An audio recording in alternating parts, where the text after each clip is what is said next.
The fall of the Assyrians was the collapse of one of the most brutal and effective war machines in ancient history,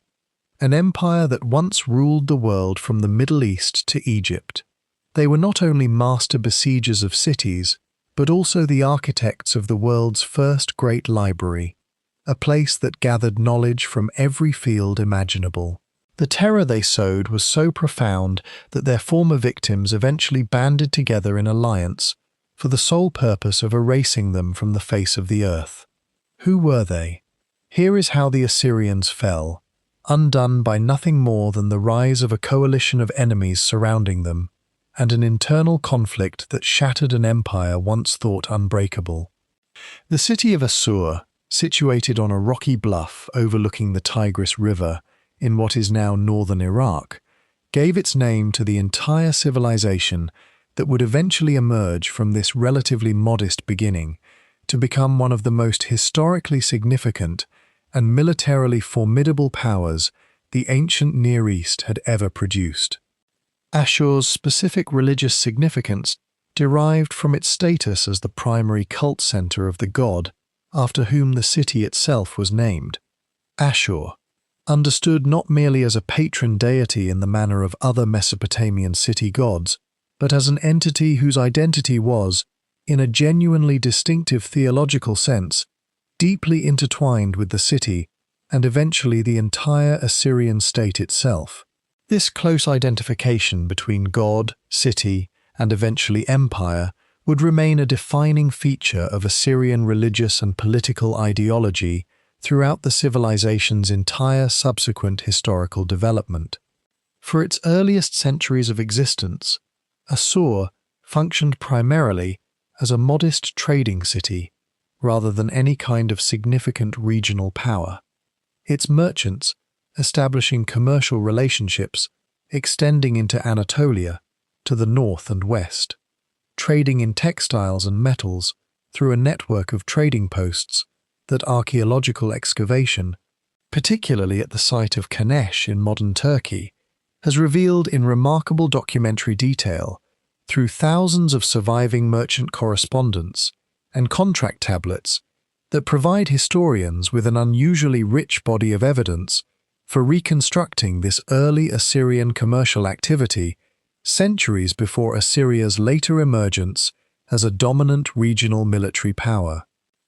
The persistent rivalry between Assur and the more southern Mesopotamian power of Babylon would characterize much of subsequent Assyrian and broader Mesopotamian political history, as these two significant Semitic-speaking Mesopotamian civilizations, sharing considerable cultural, religious, and linguistic common ground while maintaining genuinely distinct political identities and, frequently, directly competing political and territorial ambitions, would alternate between periods of relative peace and cooperation and periods of open military conflict across the many centuries of their shared and closely intertwined historical development throughout ancient Mesopotamia. The gradual transformation of Assyrian society from primarily merchant-oriented city-state toward the militarized and administratively centralized imperial power that would eventually dominate the ancient Near East involved the progressive development of a genuinely professional standing military, a departure from the more traditional model of temporary levies raised primarily for defensive purposes or specific limited campaigns,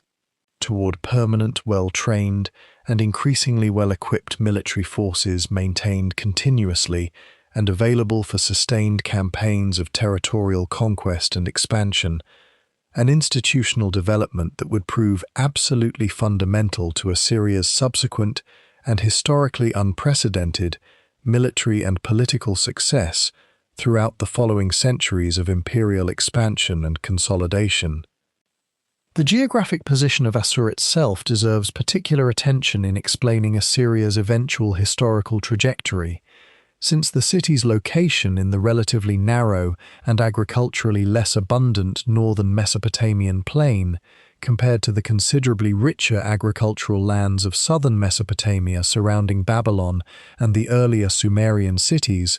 meant that Assyrian civilization from its earliest development faced genuine practical incentive to look toward trade, and eventually military conquest and tribute extraction, as means of acquiring resources that the immediate local agricultural environment alone could not sufficiently provide. A structural economic circumstance that many historians consider genuinely significant in explaining Assyria's eventual and historically distinctive emphasis on military expansion and systematic resource extraction from conquered territories. The specific title of Assyrian kings during this earlier period, generally translated as vice-regent of Ashur, rather than the more directly royal titles that Assyrian rulers would eventually adopt during the height of imperial power, reflects the genuinely significant theological principle that the god Ashur himself was understood as the true sovereign ruler of the Assyrian state, with the human king functioning as his earthly representative and administrator rather than as an independent sovereign authority in his own right, a theological and political framework that would continue shaping Assyrian royal ideology throughout the civilization's subsequent historical development, even as the practical scope of royal military and administrative authority expanded dramatically during the following centuries of imperial growth and territorial conquest. The remarkable and historically unprecedented military expansion that would eventually make Assyria the dominant power throughout the entire ancient Near East depended on a combination of specific technical, tactical, and administrative innovations that, taken together, created a genuinely more effective and sustainable military and imperial system than any earlier Mesopotamian or broader Near Eastern power had previously developed or deployed. Assyrian siege warfare capability achieved a level of technical sophistication that distinguished Assyrian military practice clearly from earlier Mesopotamian warfare, with Assyrian engineers developing and refining siege towers, battering rams, and sophisticated techniques for undermining fortified walls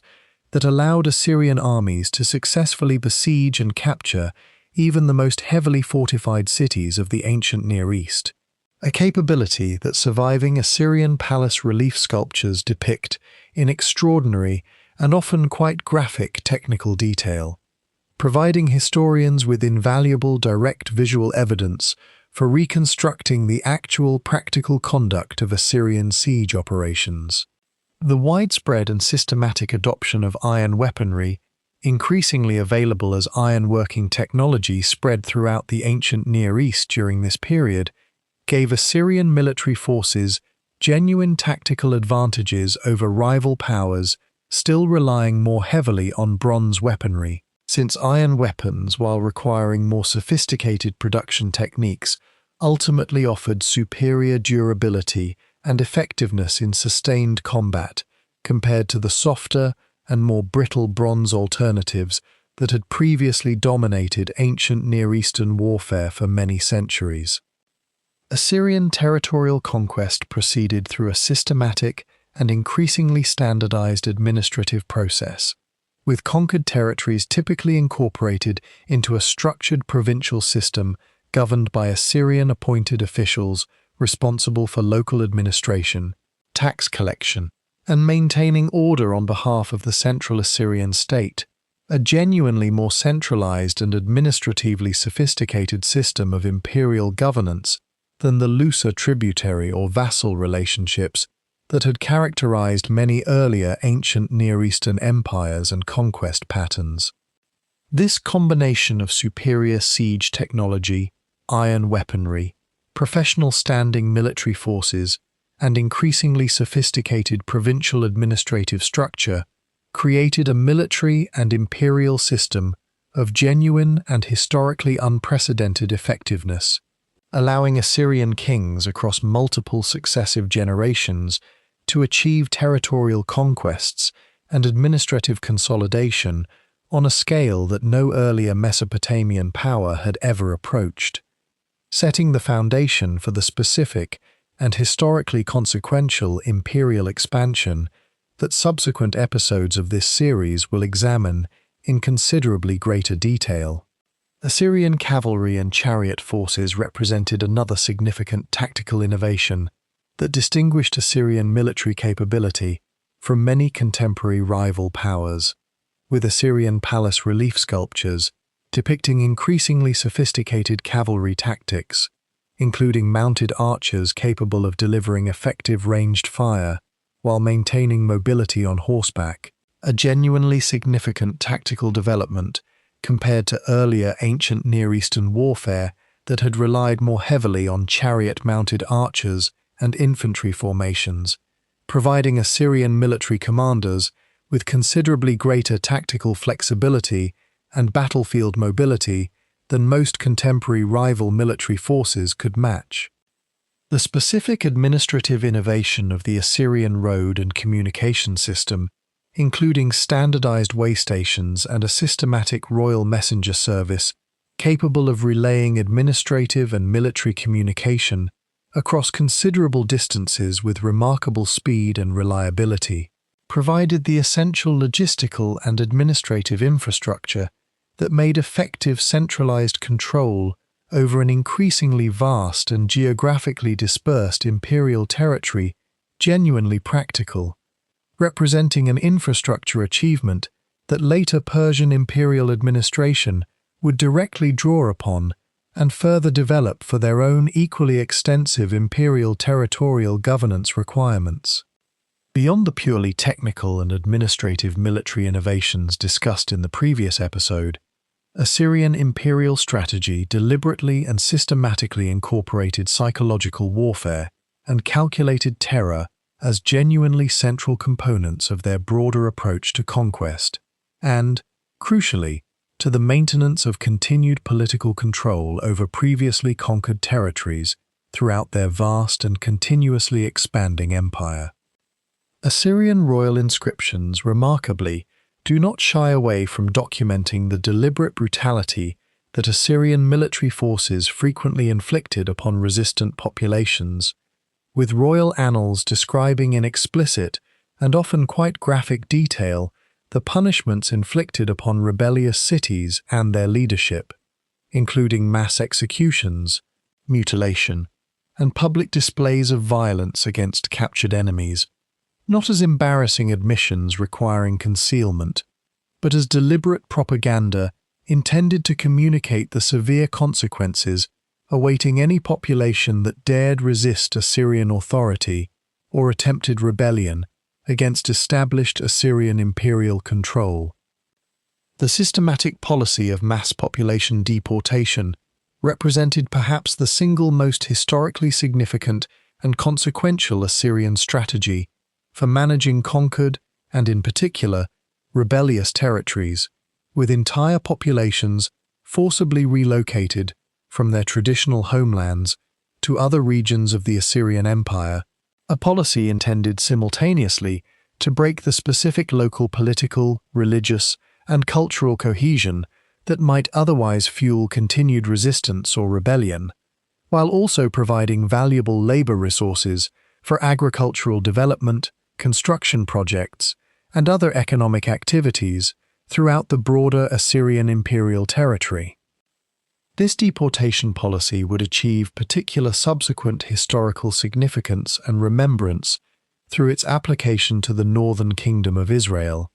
whose population, following Assyrian conquest, was substantially deported and dispersed throughout the Assyrian Empire, an event that biblical tradition would remember as the disappearance of the so-called 10 Lost Tribes of Israel, a historical episode we will examine in considerably greater detail in a subsequent episode specifically addressing Assyrian conquest and administration of the ancient kingdoms of Israel and Judah. The specific administrative and logistical challenge of managing these massive population deportations, involving the forced movement of potentially tens of thousands of individuals across considerable distances while maintaining sufficient order and control to prevent the deportation process itself from generating additional rebellion or resistance, required genuinely sophisticated administrative and military organization illustrating that even this deliberately terrifying and brutal Assyrian imperial policy depended upon the same underlying administrative sophistication that characterized Assyrian imperial governance more broadly throughout this period of sustained territorial expansion and consolidation.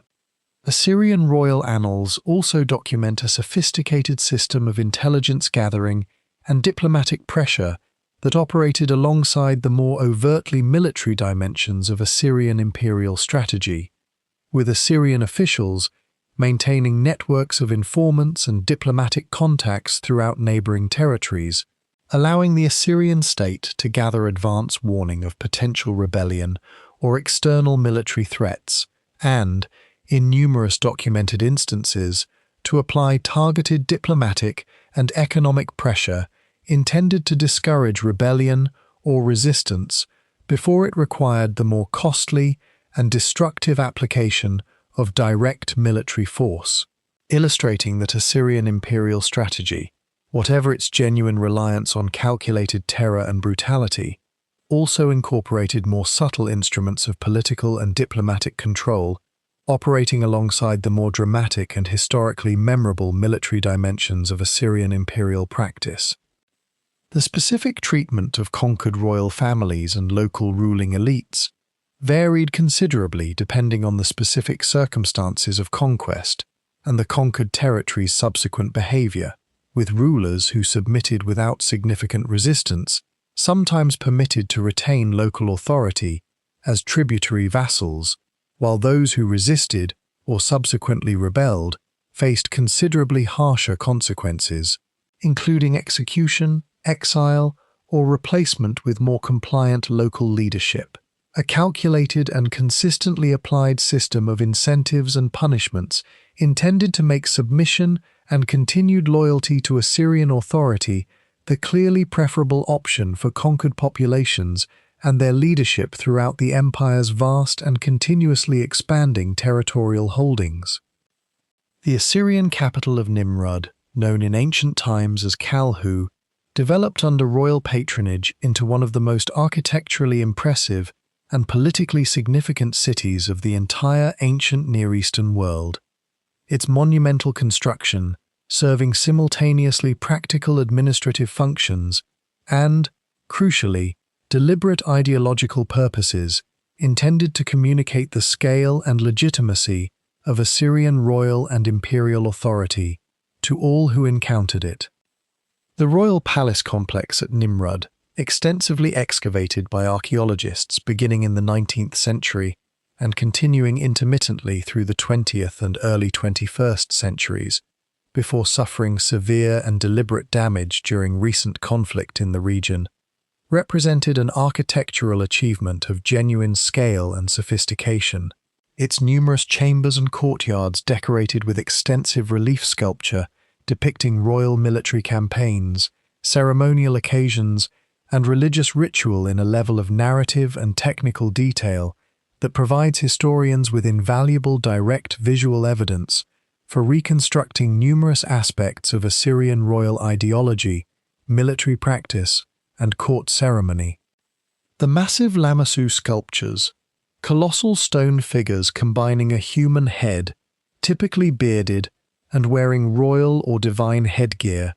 with the body of a bull or lion and the wings of an eagle, that guarded the entrances to Assyrian royal palaces, represent perhaps the single most visually distinctive and historically recognizable achievement of Assyrian monumental sculpture. These protective guardian figures combining genuine artistic sophistication with clear symbolic and ideological function, intended to project both the protective and the intimidating dual character of Assyrian royal and divine authority to all who passed beneath their watchful and genuinely awe-inspiring gaze. The extensive relief sculpture that decorated Assyrian palace walls, depicting royal military campaigns, hunting expeditions, and religious ceremony with remarkable narrative detail and technical sophistication,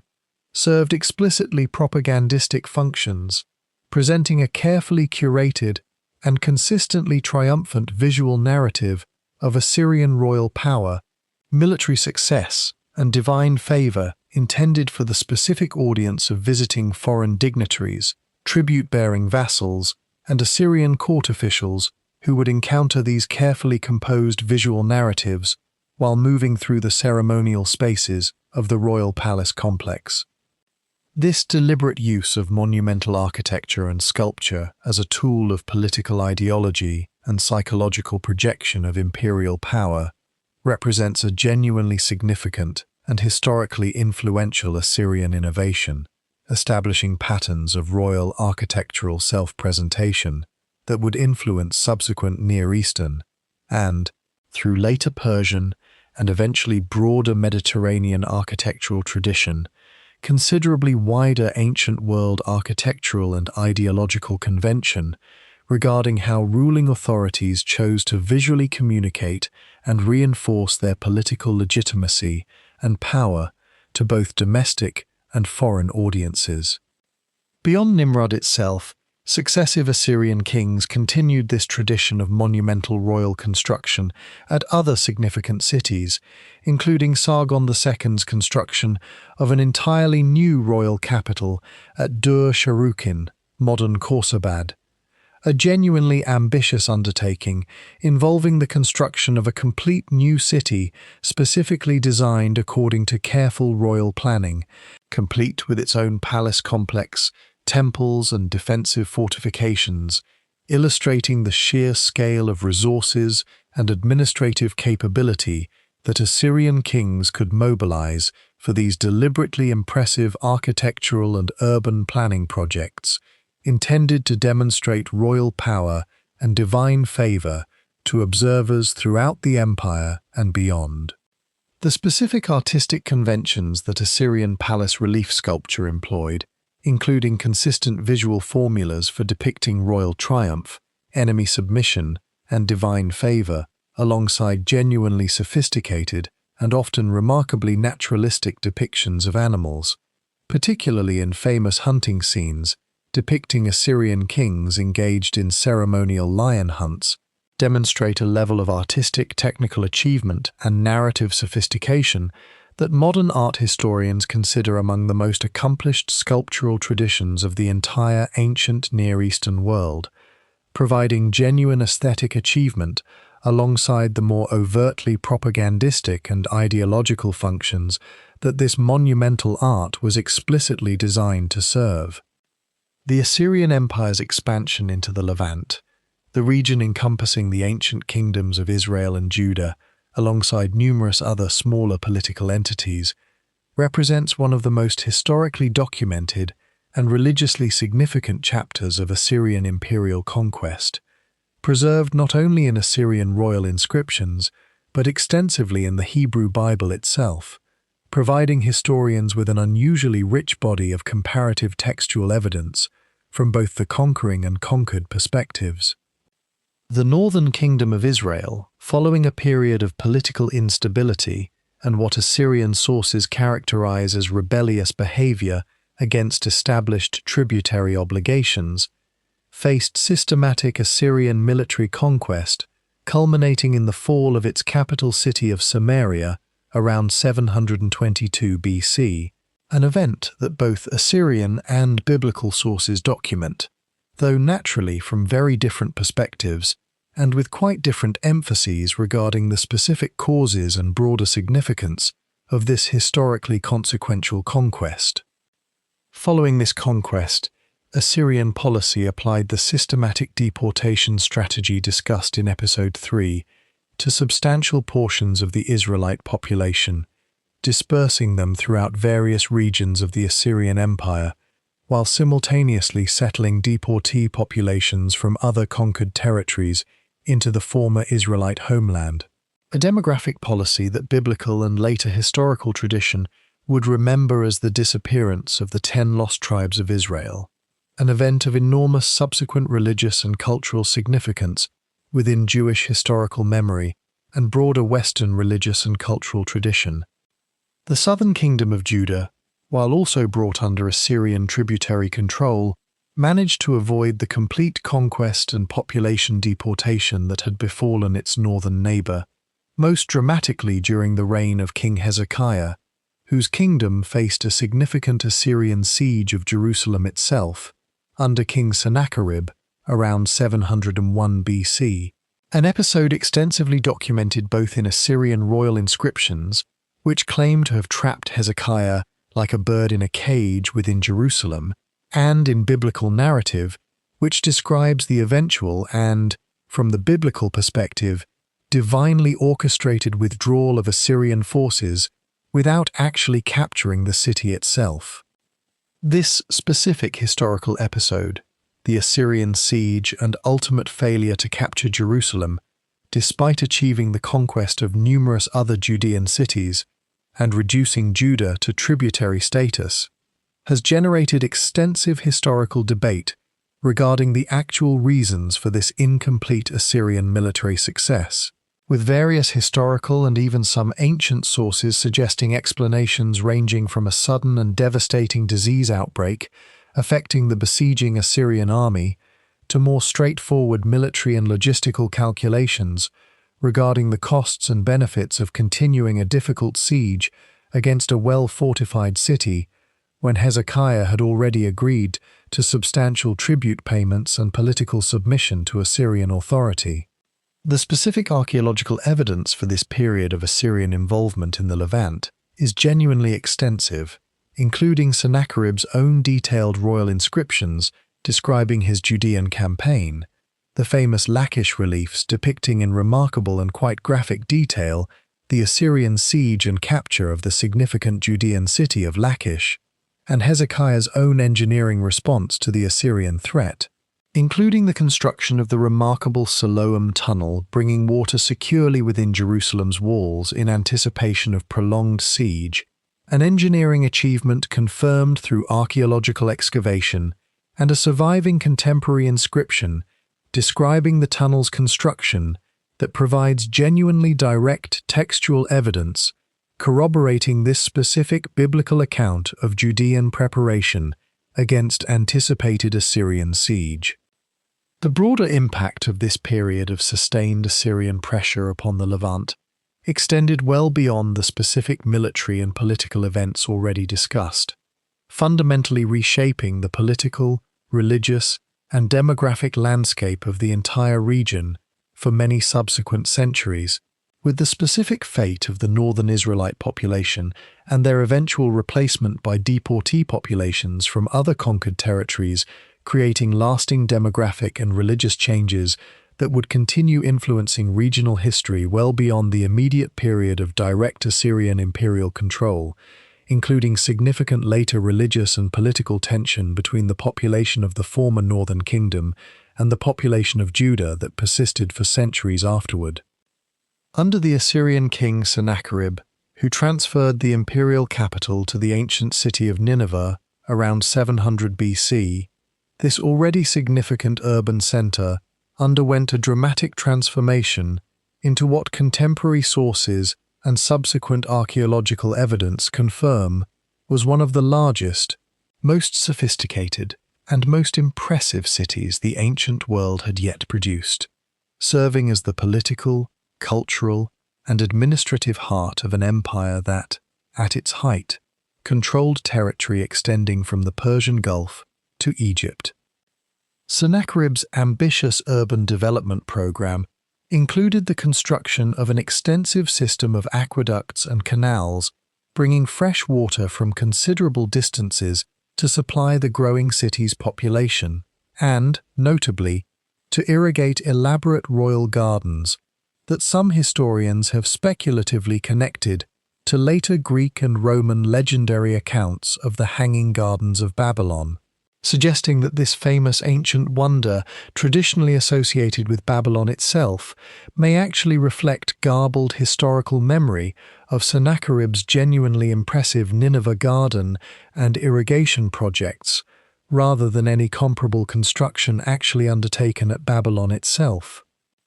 The road and communication network that connected Nineveh to the broader Assyrian imperial territory represented a genuinely significant infrastructure achievement, facilitating the movement of military forces, administrative officials, and trade goods across the vast distances that separated the imperial capital from its numerous provincial territories, with a sophisticated system of royal messengers and way stations ensuring that administrative communication could move across the empire with a speed and reliability that few earlier ancient states had achieved, contributing significantly to the practical administrative cohesion of this vast and ethnically diverse imperial territory. Nineveh's cosmopolitan population reflected the genuinely vast geographic scope of Assyrian imperial conquest and administration, with merchants, diplomats, deportee populations from conquered territories, and administrative officials drawn from across the entire breadth of the Assyrian Empire, contributing to a genuinely diverse and economically vibrant urban population, with archaeological and textual evidence documenting the presence of numerous different languages, religious practices, and cultural traditions coexisting within this remarkable imperial capital during the height of Assyrian political and military dominance throughout the ancient Near East. The sheer accumulated wealth that flowed into Nineveh through tribute payments, conquest plunder, and extensive trade connections throughout this vast imperial territory funded not only the impressive architectural and infrastructure achievements already discussed, but also the remarkable cultural and intellectual achievements that would emerge from Nineveh during this period, including most significantly the great library that we will examine in considerable detail in the following episode, representing perhaps the single most historically significant intellectual and cultural achievement of the entire Assyrian civilizational tradition. The specific scale of Nineveh at its height, with estimates suggesting a population possibly exceeding 100,000 inhabitants within its extensive defensive walls, represented an urban concentration of genuinely unprecedented scale for the ancient world, requiring correspondingly sophisticated systems of food supply, sanitation, and civic administration to sustain this remarkable concentration of urban population, drawing on agricultural resources and administrative capability extending across the empire's entire vast territorial holdings to sustain the daily practical needs of this genuinely enormous, ancient metropolitan population.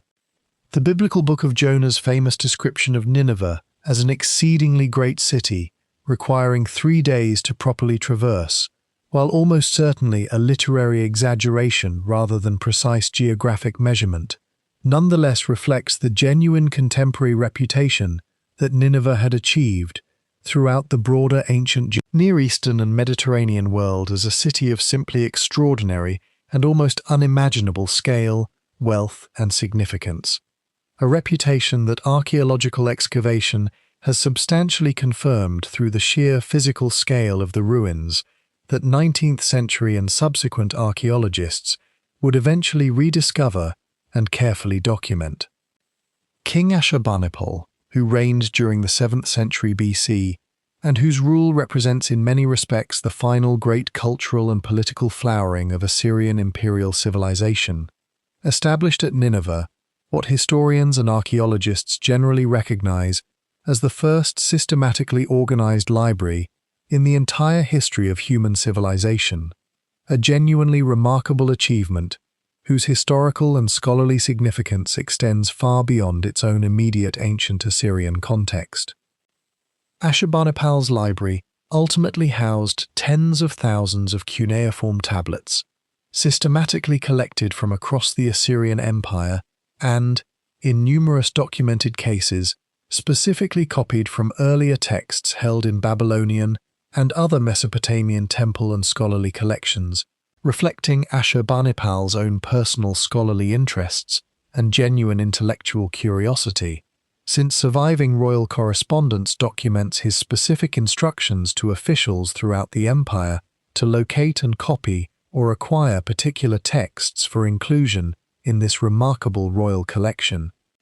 The subject matter that this library systematically collected spanned virtually every field of ancient intellectual and practical knowledge available to Mesopotamian civilization, including extensive astronomical and astrological texts documenting celestial observations and their interpreted significance, medical texts cataloging diseases, symptoms, and treatments, mathematical and administrative texts, religious and mythological literature, including the most complete surviving version of the Epic of Gilgamesh, and extensive royal historical annals documenting the military campaigns and achievements of Ashurbanipal's own royal predecessors.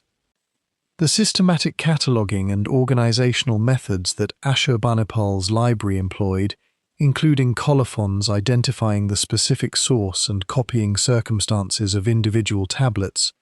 represent a genuinely sophisticated approach to library science and knowledge organization that anticipates, in remarkably direct ways, much later library and archival practices, illustrating a level of systematic intellectual organization that modern scholars find genuinely impressive even by contemporary standards of archival and library management, quite apart from the sheer historical significance of the specific textual content that this remarkable collection preserved. The eventual destruction of Nineveh, which we will examine in detail in a later episode of this series, paradoxically served to preserve rather than destroy this remarkable library for modern historical rediscovery, since the clay tablets that comprised Ashurbanipal's collection, unlike papyrus or parchment texts that would have been entirely consumed by the fires that destroyed the city, were instead further hardened and preserved by exactly the same conflagration that destroyed the palace complex housing them, ensuring that this genuinely irreplaceable body of ancient Mesopotamian textual knowledge survived, buried beneath the ruins of Nineveh, until 19th century archaeological excavation finally recovered it for modern historical and scholarly study. Ashurbanipal's own royal inscriptions describe his personal literacy and scholarly education with evident pride, a genuinely unusual claim for an ancient Mesopotamian monarch to make, since most kings relied entirely on professional scribes for reading and writing rather than possessing this specialized skill personally, suggesting that Ashurbanipal's own genuine intellectual interests and personal scholarly training significantly shaped his library's ambitious scope and systematic organization in ways that might not have occurred under a ruler with less direct personal investment in scholarly and literary achievement. The specific medical texts preserved within Ashurbanipal's library provide historians with remarkably detailed insight into ancient Mesopotamian medical practice, including diagnostic texts systematically cataloguing symptoms and their likely prognosis, alongside treatment texts describing specific herbal and ritual remedies for various documented ailments, revealing a medical tradition that combined genuine empirical observation with religious and magical ritual practice, in ways that, while reflecting a fundamentally different theoretical framework than modern medicine, nonetheless demonstrates genuinely systematic and carefully documented ancient medical knowledge and clinical observation extending across many centuries of accumulated Mesopotamian medical practice and textual transmission. The Assyrian conquest of Egypt during the 7th century BC represents perhaps the most geographically extensive and historically remarkable territorial achievement of the entire Assyrian imperial project, extending Assyrian military and political control to encompass one of the most ancient, historically significant, and previously independent civilizations of the entire ancient world. Assyrian military campaigns against Egypt, conducted primarily under kings Esarhaddon and subsequently his son Ashurbanipal, achieved what no earlier Mesopotamian power had ever accomplished: the actual military conquest and, for a period, direct political control over Egyptian territory, with Assyrian forces successfully campaigning as far south as the Egyptian capital of Memphis, and even, in subsequent campaigns, reaching the significant southern Egyptian city of Thebes, demonstrating a genuinely unprecedented Assyrian military capability for sustained campaigning across considerable distances against a historically formidable and previously independent rival civilization. The specific political circumstances that facilitated this remarkable Assyrian success included ongoing internal Egyptian political fragmentation during this particular historical period, with Egypt itself divided among competing dynasties and regional power centers that proved unable to mount fully unified and effective resistance against the sustained and well-organized Assyrian military campaigns that Esarhaddon and Ashurbanipal successively conducted throughout this period of Assyrian imperial expansion into North African territory. Assyrian administrative control over conquered Egyptian territory, however, proved considerably less stable and enduring than Assyrian control over their more traditional Near Eastern imperial territories, with local Egyptian political resistance, including eventually the rise of the native Egyptian Site dynasty under Psamtik I, gradually reasserting Egyptian political independence within a matter of years following the initial Assyrian conquest, illustrating the genuine logistical and administrative challenges that governing such a geographically distant and culturally distinct territory presented even for the otherwise remarkably effective Assyrian imperial administrative system. This ultimately temporary Egyptian conquest, despite its relatively brief duration, nonetheless represented the absolute territorial and political zenith of Assyrian imperial power and reach, with the Assyrian Empire at this specific historical moment controlling or exercising significant political influence over territory extending from western Iran through the entire Fertile Crescent to Egypt itself, an unprecedented geographic scope of political and military control that no earlier ancient Near Eastern power had ever achieved, setting the stage, somewhat ironically, for the beginning of the internal and external pressures that would, within just a few decades of this moment of maximum territorial achievement,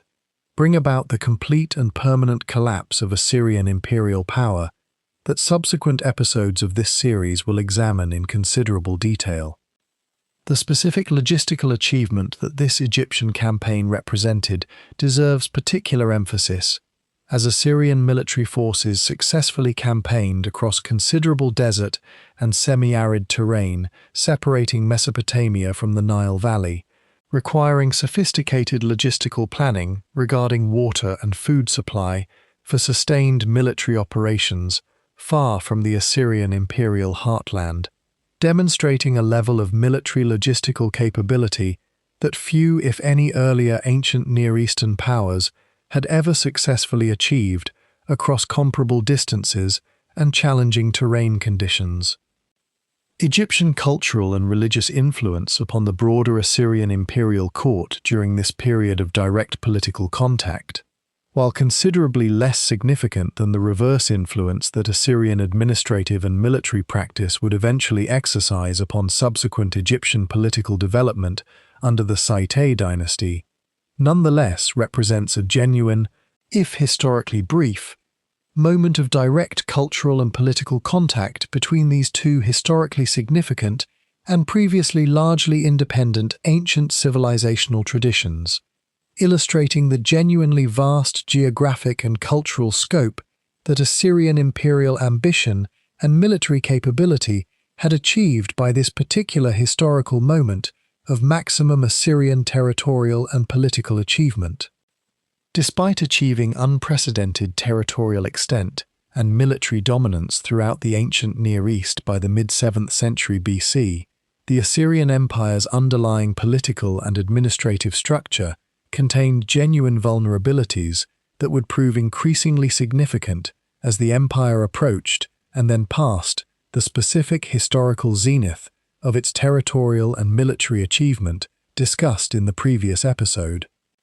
The sheer geographic scale that Assyrian imperial territory had achieved by this period presented genuine and increasingly difficult administrative challenges,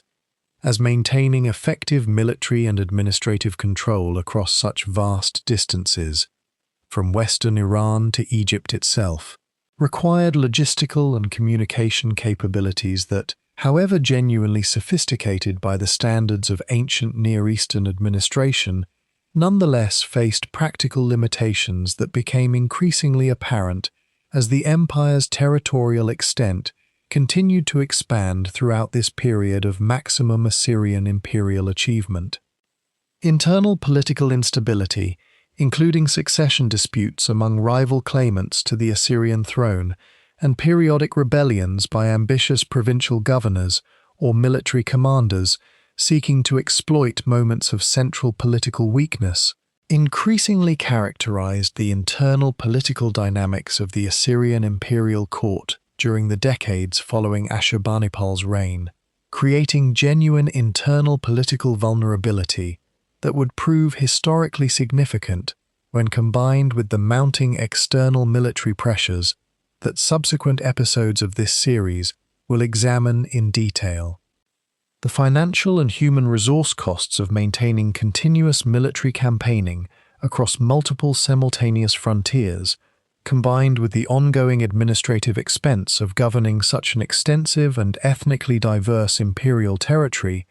placed genuine and increasing strain on Assyrian state resources, with some historians suggesting that the empire's continuous military campaigning had reached a point of genuine diminishing returns, where the resources required to maintain and expand imperial control increasingly exceeded the economic and military benefits that continued conquest and administration actually provided to the central Assyrian state. The accumulation of resentment and, crucially, genuine military and political capability among the numerous peoples who had experienced Assyrian conquest, deportation, and the systematic terror tactics discussed in earlier episodes created an increasingly significant pool of potential enemies, with genuine motivation to combine their military and political resources against continued Assyrian domination, setting the stage for the specific historical development that would prove genuinely decisive in bringing about Assyria's ultimate and complete historical collapse.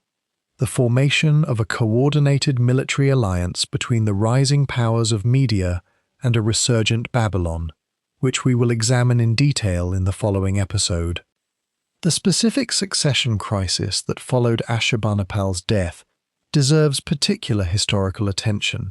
as competing claims between his sons and other potential royal claimants generated exactly the kind of internal political division and instability that Assyria's imperial system, however administratively sophisticated in normal circumstances, had never developed fully reliable institutional mechanisms to resolve peacefully. A persistent vulnerability in Assyrian royal succession that had periodically generated instability throughout the empire's earlier history, but that assumed genuinely critical and ultimately historically decisive significance during this final crisis period, when unified leadership was most urgently needed. Climate and environmental factors may also have contributed to the mounting pressures that Assyria faced during this critical period, with some modern paleoclimatic research suggesting evidence of significant drought conditions affecting the broader Near Eastern region during the relevant decades, potentially placing additional strain on agricultural productivity and, consequently, the empire's capacity to continue funding the extensive military campaigns and administrative apparatus that had sustained Assyrian imperial dominance throughout the preceding centuries. Though the precise significance and extent of these environmental factors relative to the more directly documented political and military pressures already discussed remains a subject of ongoing scholarly research and, in various respects, continued academic debate. The specific combination of rising external powers and accumulated resentment against Assyrian domination that had been building for generations throughout the ancient Near East eventually crystallized into a coordinated and ultimately genuinely decisive military alliance between two significant regional powers. The Medes, an Iranian people who had achieved substantial political and military consolidation under increasingly centralized leadership, and Babylon, whose own ancient civilization and periodic political independence Assyrian imperial control had repeatedly suppressed across many previous generations of Mesopotamian political history. The Median political consolidation that made this alliance possible represented a genuinely significant development in its own right, as previously fragmented Iranian tribal groups gradually achieved unprecedented political unification under leadership capable of fielding military forces sufficient to seriously challenge Assyrian regional dominance, a political and military development that Assyrian imperial administration, despite its otherwise sophisticated intelligence and diplomatic capabilities, appears to have significantly underestimated in terms of its ultimate strategic significance and threat to continued Assyrian regional dominance. Babylon's own political resurgence under the leadership of Nabopolassar, who successfully established Babylonian political independence from Assyrian control and began actively building the military capability necessary to challenge continued Assyrian dominance throughout the broader Mesopotamian region, represented the culmination of many previous generations of periodic Babylonian resistance against Assyrian political control, finally achieving the kind of sustained political and military capability necessary to seriously challenge, rather than merely periodically resist, established Assyrian imperial authority throughout this crucial period of shifting ancient Near Eastern political and military power. The specific diplomatic and military coordination between these two rising powers, formalized through direct alliance and, according to some historical sources, reinforced through dynastic marriage between the Median and Babylonian ruling families, created a combined military capability genuinely sufficient to challenge Assyrian military dominance directly, representing a qualitatively different and more serious threat than the more limited regional rebellions and periodic resistance that Assyrian imperial military forces had successfully suppressed on numerous previous occasions throughout the preceding centuries of sustained Assyrian imperial dominance. This coordinated Median-Babylonian alliance began systematic military operations against Assyrian territory and, eventually, against the Assyrian imperial heartland itself, initiating the specific military campaign that would prove genuinely decisive in bringing about the final and complete collapse of Assyrian imperial power within just a few years of this alliance's initial formation, setting the stage for the climactic military confrontation at the Assyrian capital of Nineveh itself that we will examine in detail in a subsequent episode of this series. The specific timeline of this final Assyrian collapse proceeded with a speed that likely surprised even the coalition forces themselves, given how thoroughly Assyrian military power had dominated the broader ancient Near Eastern region for so many preceding generations, with the Median-Babylonian alliance achieving significant military victories against Assyrian forces and progressively capturing key Assyrian cities within a remarkably compressed time frame of just a few years, suggesting that the underlying structural weaknesses discussed in the previous episode had genuinely compromised Assyrian military and administrative capability considerably more severely than outside observers, and perhaps even the Assyrians themselves, had previously recognized or acknowledged. Other regional powers, sensing the genuine opportunity that this weakening of previously dominant Assyrian authority presented, increasingly joined, or at least tacitly supported, the anti-Assyrian coalition during this critical period, including various previously subjugated peoples throughout the empire's territory who saw genuine opportunity to finally throw off decades or even centuries of Assyrian political domination and the associated tribute obligations, forced labor requirements, and ever-present threat of brutal military reprisal that had characterized life under Assyrian imperial control for so many previous generations throughout the vast Assyrian imperial territory. Compounding the mounting external military pressure from the Median-Babylonian alliance discussed in the previous episode, the Assyrian Empire simultaneously experienced significant internal political fragmentation and instability during this same critical period, creating a genuinely dangerous combination of external military threat and internal political weakness that would prove historically decisive in determining the empire's ultimate and complete collapse. Succession disputes among rival claimants to the Assyrian throne,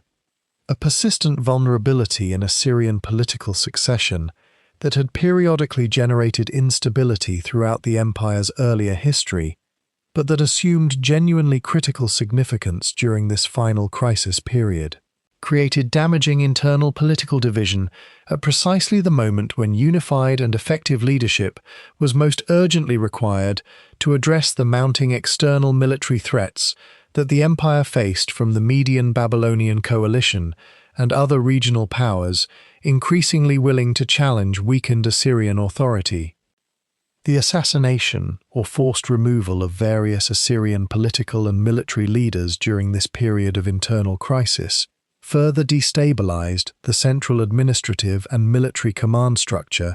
that had previously enabled effective coordinated Assyrian military response to external threats, creating a genuinely dangerous leadership vacuum at precisely the historical moment when decisive and unified military leadership was most critically needed to organize effective resistance against the mounting external military coalition threatening the empire's continued survival. Provincial governors and regional military commanders, sensing the weakening of central Assyrian authority, increasingly prioritized their own local political and military interests over continued loyalty to central imperial authority, with some provincial territories effectively ceasing meaningful cooperation with central Assyrian military and administrative demands during this period of accelerating imperial crisis, further undermining the empire's capacity to mount the kind of unified and coordinated military response that might otherwise have proven capable of successfully countering the external military threats that the empire increasingly faced during this critical period.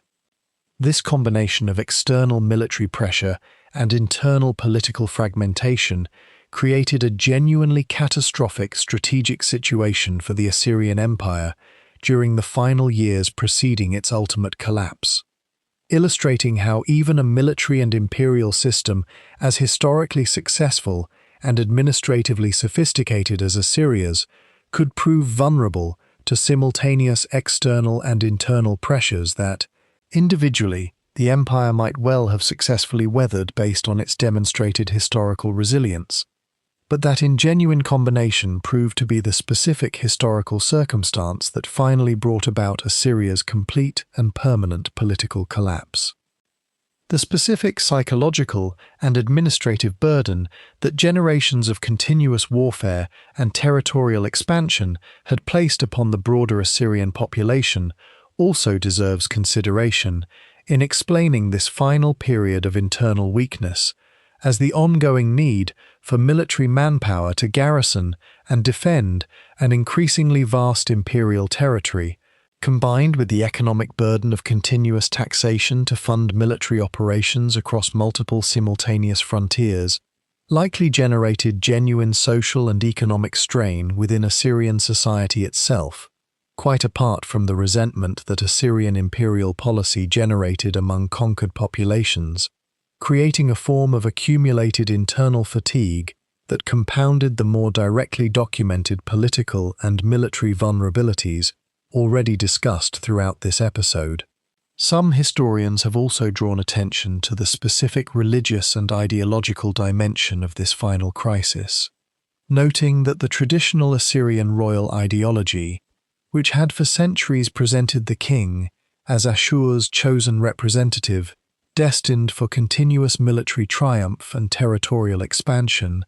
provided little conceptual or ideological framework for processing genuine military setback or political retreat, potentially contributing to a form of strategic inflexibility or overconfidence among Assyrian leadership during this final crisis period, when a more adaptable or conciliatory political and military approach toward the rising Median Babylonian threat might conceivably have produced a different and less catastrophic historical outcome for the beleaguered Assyrian state.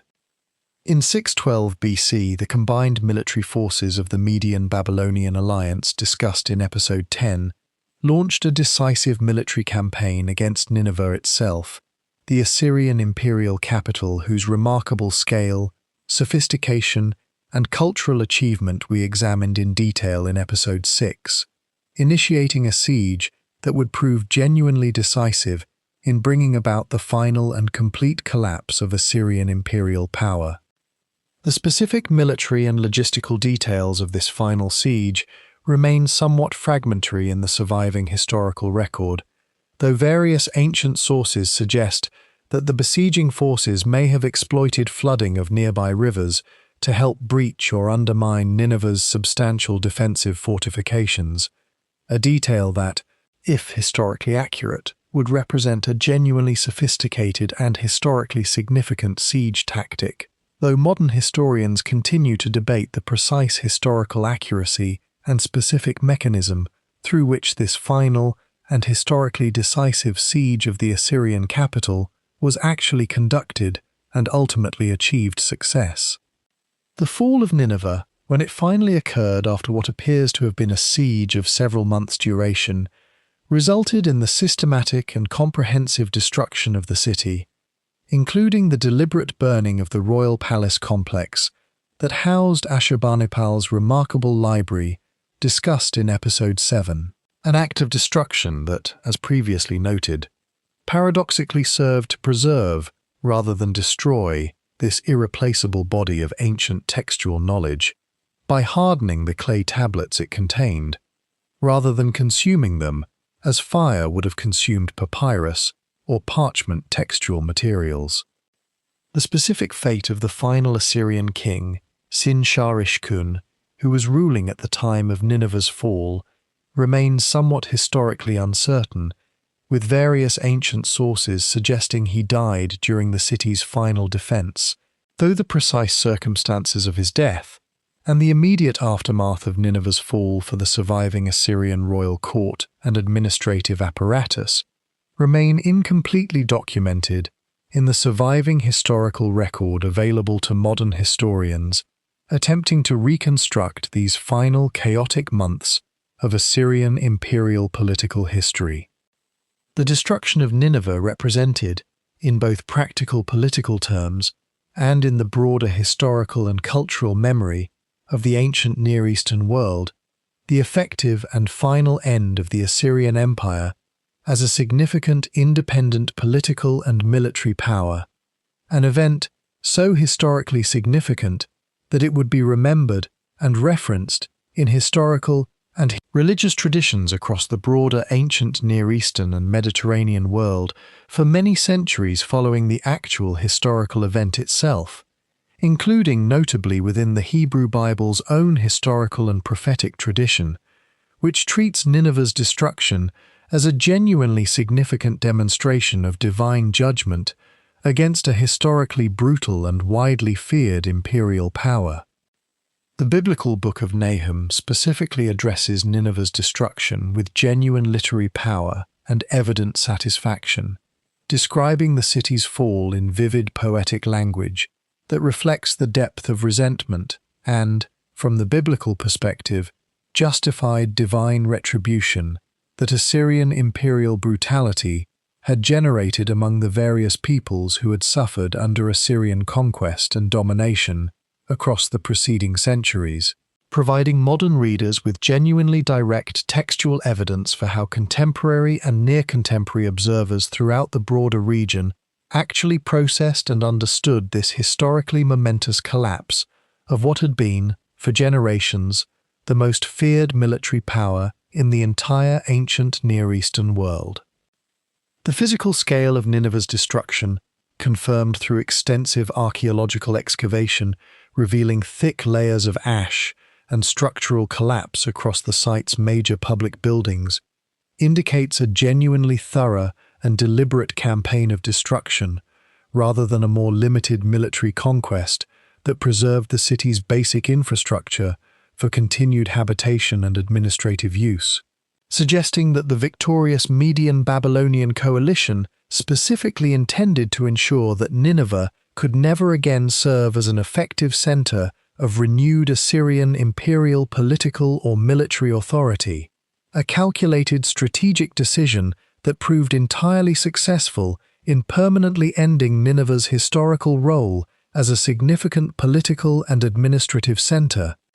Following the catastrophic destruction of Nineveh discussed in the previous episode, surviving elements of the Assyrian political and military leadership attempted to reconstitute some form of continued resistance, establishing a temporary alternative capital at the city of Haran in what is now southeastern Turkey, though this final Assyrian political remnant proved unable to achieve anything resembling the political stability or military capability necessary to genuinely reverse the catastrophic collapse that Nineveh's destruction had initiated.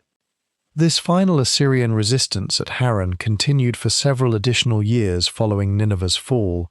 receiving at one point military support from Egyptian forces whose own political and strategic interests had shifted toward viewing a weakened but still nominally existing Assyrian state as preferable to complete Babylonian and Median territorial and political dominance throughout the broader Mesopotamian and Near Eastern region, illustrating the complex and rapidly shifting political calculations that characterized this genuinely chaotic final period of ancient Near Eastern imperial transition and political reorganization. Despite this temporary and ultimately unsuccessful Egyptian military support, the combined Median Babylonian forces eventually captured Haran as well, around 609 BC, effectively eliminating the final organized remnant of independent Assyrian political and military authority, and bringing the historical existence of Assyria as any form of independent political entity to its genuine and complete historical conclusion after many centuries of previous political existence, and, for a substantial portion of that history, genuine regional and eventually near-total ancient Near Eastern imperial dominance. The specific fate of the general Assyrian population following this final and complete political collapse varied considerably, with some populations remaining in their traditional homeland territories under new Babylonian political administration, while others, particularly those associated with the former Assyrian political, military and administrative elite, faced execution, exile, or, in some cases, successful integration into the administrative structures of the victorious Median and Babylonian powers that now controlled the former Assyrian imperial territory. The former Assyrian imperial heartland itself, including the ruins of Nineveh and other formerly significant Assyrian cities, gradually declined in political and administrative significance under subsequent Babylonian, and still later Persian, political control, though the specific geographic region continued to maintain some degree of distinct cultural and even, in later centuries, religious identity, providing at least some limited continuity, connecting this final chapter of ancient Assyrian political history to the subsequent historical development of this specific ancient Near Eastern geographic region across the following centuries and millennia of continued regional political and cultural transformation. The specific administrative and cultural knowledge that Assyrian civilization had developed and refined across many centuries of imperial governance did not entirely disappear alongside Assyrian political independence itself, with victorious Babylonian and, still later, Persian imperial administrations adopting and further developing numerous specific Assyrian administrative practices, including provincial governance structures, road and communication systems, and even certain specific legal and taxation conventions, illustrating that Assyrian civilization's practical administrative innovations proved considerably more durable than its independent political existence, continuing to shape ancient Near Eastern imperial governance practice for centuries after Assyria itself had ceased to exist as an independent political entity. Population groups descended from the ancient Assyrian population, along with communities claiming continued cultural and religious connection to this ancient heritage, would eventually adopt Christianity in later centuries following the region's exposure to this emerging religious tradition, with some modern communities in the region continuing to identify their own heritage and cultural identity with reference to this ancient Assyrian civilizational tradition, representing a genuinely fascinating, if historically complex and much debated, thread of claimed cultural continuity extending across the many centuries separating the ancient civilization discussed throughout this series from certain communities living in the same broader geographic region today. For many centuries following Assyria's complete political collapse and the gradual physical burial of its once magnificent cities beneath the accumulated dust and debris of subsequent millennia, this remarkable ancient civilization remained known to subsequent human historical memory primarily through scattered and often quite limited biblical references and equally fragmentary classical historical accounts, with genuine detailed historical knowledge of Assyrian civilization's actual achievements and historical reality essentially lost until the beginning of systematic archaeological investigation during the 19th century. The pioneering archaeological excavations conducted by researchers including Austen Henry Layard, beginning in the 1840s at the site of Nimrud, and subsequently at Nineveh itself, produced discoveries that genuinely astonished contemporary European scholarly and popular audiences, as the massive Lamassu guardian figures, extensive palace relief sculptures, and eventually the remarkable collection of cuneiform tablets comprising Ashurbanipal's library were gradually uncovered and, crucially, transported to European museums where they could be studied by the small but growing community of scholars developing the specialized linguistic and historical expertise necessary to properly understand and interpret this remarkable archaeological material. The decipherment of Assyrian cuneiform writing, building upon and extending the broader Mesopotamian cuneiform decipherment efforts discussed in the Sumerian history within this broader podcast series, allowed scholars to finally read the extensive textual material that these archaeological excavations were recovering, transforming Assyrian civilization from a nearly forgotten footnote of ancient historical memory into a subject of genuine and increasingly detailed modern historical and archaeological scholarly investigation and understanding. These archaeological discoveries and subsequent textual decipherment revealed, often in genuinely startling detail, the full scope of Assyrian military conquest, administrative sophistication, and cultural achievement discussed throughout this series, while also confirming, through Assyria's own royal inscriptions and monumental artistic self-representation, the genuine scale of the calculated brutality and terror that had characterized much of Assyrian imperial military and administrative practice throughout the height of its historical power and territorial expansion. Ongoing archaeological investigation and scholarly research continues to refine and, in various specific respects, meaningfully expand modern historical understanding of Assyrian civilization, even as recent regional conflict has tragically resulted in the deliberate destruction of some archaeological sites and museum collections that previous generations of careful archaeological work had painstakingly excavated and preserved, representing a genuine and irreplaceable loss to our collective human historical and archaeological heritage that underscores the ongoing vulnerability of even well-documented and previously carefully preserved ancient historical sites to contemporary political instability and deliberate destruction. The specific methodology through which 19th century excavators, including Layard and his collaborators, conducted their pioneering work, while representing genuine landmark achievements in the early history of archaeological science, would be considered quite crude and, in various respects, genuinely destructive by modern archaeological standards, with excavation techniques focused primarily on rapidly recovering impressive artifacts for European museum display rather than the careful, systematic stratigraphic documentation that modern archaeological practice considers essential for properly understanding a site's full historical context and chronological development, meaning that some contextual information that more careful modern excavation techniques might have preserved was likely lost during this earlier and understandably less methodologically sophisticated period of archaeological investigation. Subsequent 20th century archaeological work at Assyrian sites, employing increasingly rigorous scientific methodology, has worked to recover and properly contextualize additional evidence beyond what these pioneering 19th century excavations initially uncovered, including detailed analysis of settlement patterns, agricultural and economic organization,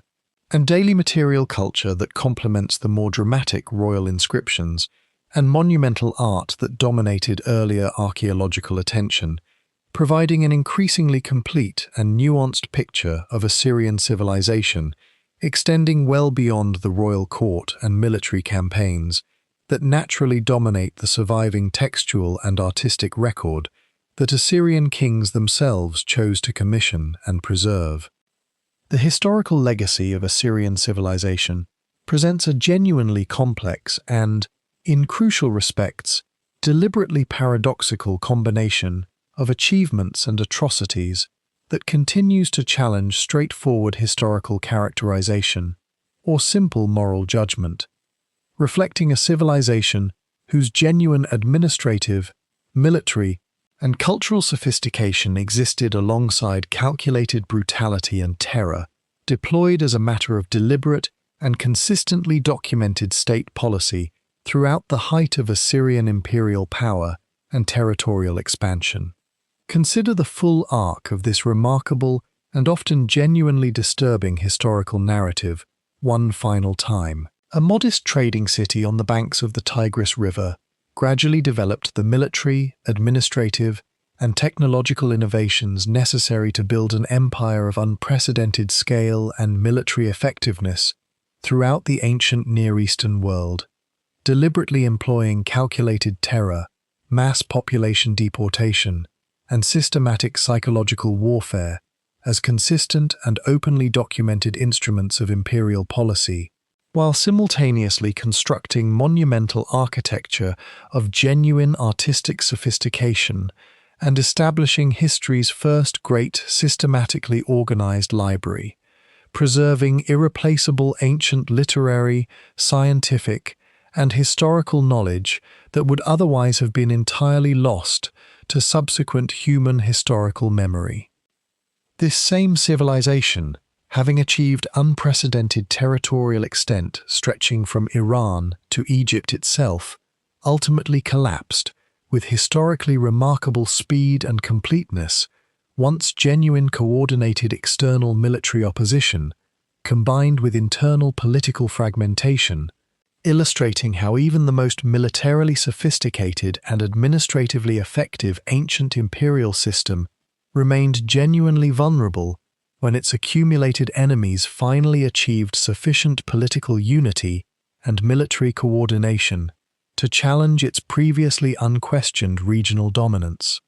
The broader historical lessons that Assyrian civilization's dramatic rise and equally dramatic fall continue to offer extend well beyond simple observations regarding this specific ancient civilization's particular historical trajectory. The Assyrian experience illustrates with genuine and disturbing clarity how deliberately calculated terror and brutality, whatever their evident short-term military and administrative effectiveness in suppressing resistance and maintaining imperial control, ultimately generate exactly the kind of accumulated resentment and motivation for coordinated resistance that eventually proves capable of overturning even the most militarily dominant power, particularly once historical circumstances allow previously fragmented and individually weaker opponents to achieve genuine political and military coordination against their shared imperial oppressor. Modern visitors to the museum collections housing Assyrian artifacts recovered through the 19th century archaeological excavations discussed in the previous episode encounter physical evidence of a civilization that, whatever the genuine horror of its calculated imperial brutality, also achieved genuine and historically significant intellectual and cultural accomplishment, preserving through Ashurbanipal's remarkable library much of what modern scholars actually know about the broader ancient Mesopotamian civilizational tradition that both preceded and, in crucial cultural and administrative respects, profoundly influenced Assyria's own historical development and achievement. The Assyrians built an empire on calculated terror, and that same empire ultimately fell when terror finally united its victims against it. But in the ruins of Nineveh, beneath the same fires that ended Assyrian imperial power forever, this civilization inadvertently left behind one of the most valuable gifts any ancient civilization has ever given to subsequent human historical understanding. A library that, through the very destruction that ended Assyrian political power, preserved knowledge that continues to inform our understanding of the ancient world today, nearly 26 centuries after Nineveh's flames finally went out. Few civilizations in the entire span of human history illustrate quite so starkly and quite so instructively the genuine complexity and moral ambiguity that so often characterizes the actual historical legacy of humanity's most militarily and administratively ambitious civilizations, capable simultaneously of calculated atrocity and genuine intellectual achievement, their ultimate historical judgment properly requiring honest acknowledgement of both dimensions of their genuinely complex and historically significant civilizational legacy. Consider what the surviving evidence actually asks of anyone attempting to render final historical judgment upon this remarkable and deeply troubling ancient civilization. The same royal hand that commissioned inscriptions boasting of flayed rebels and pyramids of severed heads also commissioned the careful, systematic collection of the world's first great library, preserving medical knowledge, astronomical observation, and humanity's oldest surviving epic poetry for the benefit of scholars who would not exist for another 26 centuries. The same administrative system that engineered the forced deportation of entire populations across hundreds of miles also engineered aqueducts, canals, and communication networks whose basic principles would influence imperial administration for the remainder of ancient history. This is not a contradiction to be explained away or resolved into a simpler, more comfortable moral narrative. It is the genuine and uncomfortable truth of how this particular ancient civilization actually operated, and honest historical understanding requires holding both realities in view simultaneously, rather than reducing Assyria's legacy to either simple villainy or simple achievement. The specific manner of Assyria's collapse also deserves final reflection, since it illustrates a pattern that would recur throughout subsequent world history whenever imperial powers rely too heavily on terror and coercion rather than genuine political integration and loyalty. The very success of Assyrian brutality in suppressing individual rebellions across many generations ultimately produced the specific historical conditions for its own final and complete undoing, as previously fragmented and individually powerless victims of Assyrian conquest eventually found, through the specific historical circumstances of Median political consolidation and Babylonian resurgence, the coordinated military capability to finally combine their accumulated grievances into decisive collective action.